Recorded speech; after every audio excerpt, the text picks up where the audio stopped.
S'il y a quelque chose que j'aime autant que l'écriture, c'est bien le fait de manger. Et au fil de mes recettes, je me suis rendu compte qu'il y avait quand même beaucoup de similitudes entre l'écriture et la cuisine. Aujourd'hui, je vais vous parler de 3 grandes similitudes qui m'ont permis d'avoir un rapport beaucoup plus apaisé à l'écriture et à la créativité. Et pour ça, quoi de mieux que de vous embarquer dans une recette. On va faire un crumble ensemble et on va parler de tout ça. Je commence à préparer mes ingrédients, donc le sucre, le beurre, les pommes et la farine. Et je prends vraiment le temps de faire tout ça avant de me lancer. Parce que s'il y a bien une chose que j'ai remarqué, c'est que dans l'écriture comme dans la cuisine, prendre le temps de préparer le terrain, de préparer ses ingrédients, de préparer son roman, c'est essentiel pour gagner du temps ensuite.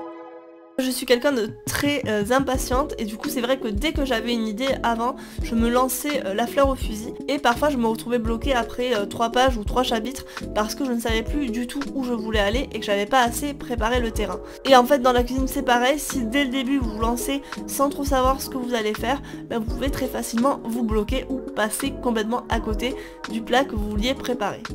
Mais le temps c'est aussi un ingrédient à part entière puisqu'il y a certaines recettes qui ont besoin de laisser reposer, mais aussi certains plats qui sont meilleurs lorsqu'on les fait cuire une deuxième ou une troisième fois.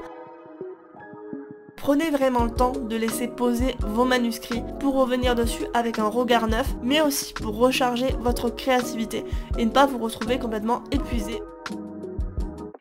Pendant que j'attaque mon petit pelage de pommes, qui est une étape quand même assez longue, on va pouvoir aborder le second point, qui est le fait de réutiliser les restes dans la cuisine, mais aussi dans l'écriture. J'ai énormément de projets qui sont abandonnés dans un coin, mais pour autant je ne les ai pas jetés, je ne les ai pas supprimés, et parfois je les réutilise pour autre chose. Alors ça peut être de la réutilisation brute, le fait de récupérer un chapitre ou une description pour l'inclure dans des nouveaux projets, ou ça peut être le fait de recycler des idées.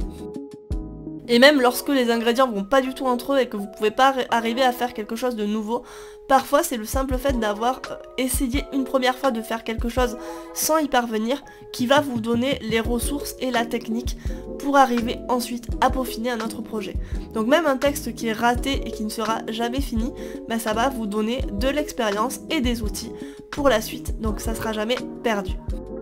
Je fais une petite pause ici parce que j'ai fini de couper mes pommes et donc je vais les disposer dans un grand plat qui va au four, plat préalablement beurré parce que sinon ça accroche et c'est horrible. On parlait tout à l'heure de ces projets inaboutis qui nous donnent de l'expérience pour les projets à venir et finalement ça revient à dire que dans l'écriture comme dans la cuisine d'ailleurs, la théorie, même si elle est importante, ne remplacera jamais la pratique. Vous aurez beau avoir compilé tout un tas de vidéos et de recettes sur comment faire une béchamel, tant que vous n'aurez pas fait brûler votre poêle, vous ne saurez pas à quel moment il faut baisser le feu. On a souvent tendance pour se rassurer à écouter beaucoup de conseils d'écriture ou à lire beaucoup de livres autour de l'écriture, mais ce qui va finalement faire la différence à un moment donné, c'est notre pratique et notre expérimentation. Petite interruption parce que là je suis en train de préparer ma pâte sablée, donc j'ai mélangé tous mes ingrédients et je vais malaxer tout ça jusqu'à avoir un mélange un peu sableux justement. Au début, quand je préparais ma pâte, je suivais beaucoup la recette pas à pas et maintenant j'arrive à la faire comme ça à vue de nez par l'expérience.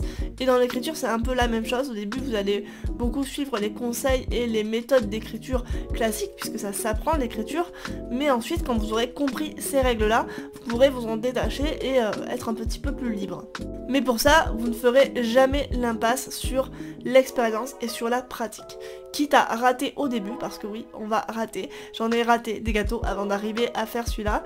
En fait, ça fait partie du jeu, que ce soit dans l'écriture ou dans la cuisine, de rater. Une fois que j'ai fait mon mélange sableux, je l'étale sur les pommes que j'avais mis de côté et je vais enfourner à 180 pendant une trentaine de minutes selon votre four. J'espère que ce concept de vidéo vous aura plu, si c'est le cas n'hésitez pas à la liker et à vous abonner. On se retrouve très vite pour parler d'écriture et d'ici là, écrivez bien et mangez bien.